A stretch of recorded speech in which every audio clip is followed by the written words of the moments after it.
આ ઈ રામદેવજી મહારાજના પવિત્ર પાઠમાં આપણે મળ્યા છીએ કે જેમને આ પરંપરા લુપ્ત થઈ ગઈ હતી ને એને પાછી ઉજાગર કરી. આ પાઠ રામદેવજી મહારાજનો નથી, આ પાઠ તો શિવને શક્તિનો છે. હા, તમને સાચું કહું, આ પાઠ શિવને શક્તિનો છે.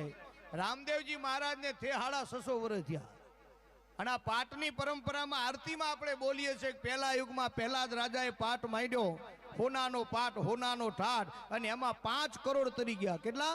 5 કરોડ. બીજા યુગમાં હરિશ્ચંદ્ર રાજાએ પાઠ માંડ્યો રૂપાનો, હાલ જે આપણે રૂપાના પાઠના દર્શન કરીએ ઈ, અને એની અંદર 7 કરોડ તર્યા. ત્રીજા યુગમાં ધર્મરાજા યુધિષ્ઠિર એમને પાઠ માંડ્યો ત્રાંબાનો, એમાં 9 કરોડ તર્યા. અને ચોથા યુગમાં બલિ રાજાએ માટીનો પાઠ માંડ્યો, એમાં 12 કરોડ તર્યા. બોલો, આ આરતીમાં આપણે ન સાંભળ્યું? તો આ તો આદિ અનાદિ કાળથી આ પરંપરા છે.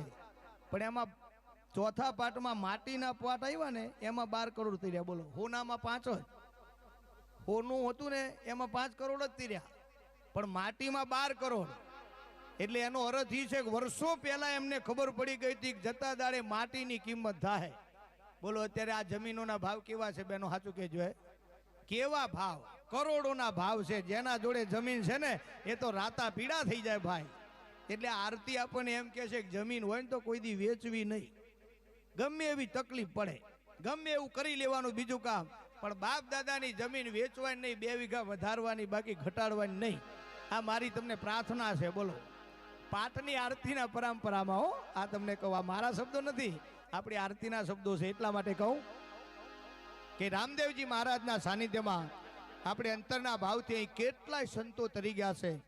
જેસલ તોરલ, ખેમડીઓ કોટવાડ, માલદે રૂપાદે, લાખો લોયણ, દેવાયત પંડિત ને દેવલદે માત, શેલણસિંહ બાવા, કેટલા સંતો આ નેજા હેઠળ તરી ગયા છે. પણ મહાભારતના યુદ્ધ પછી આ પરંપરા લુપ્ત થઈ ગઈ ને, એટલા માટે રામદેવજી મહારાજે આવીને આ પરંપરા પાછી ચાલુ કરીને, એટલા માટે આપણે કહી કે આ રામદેવજી મહારાજનો પાઠ. હા, આ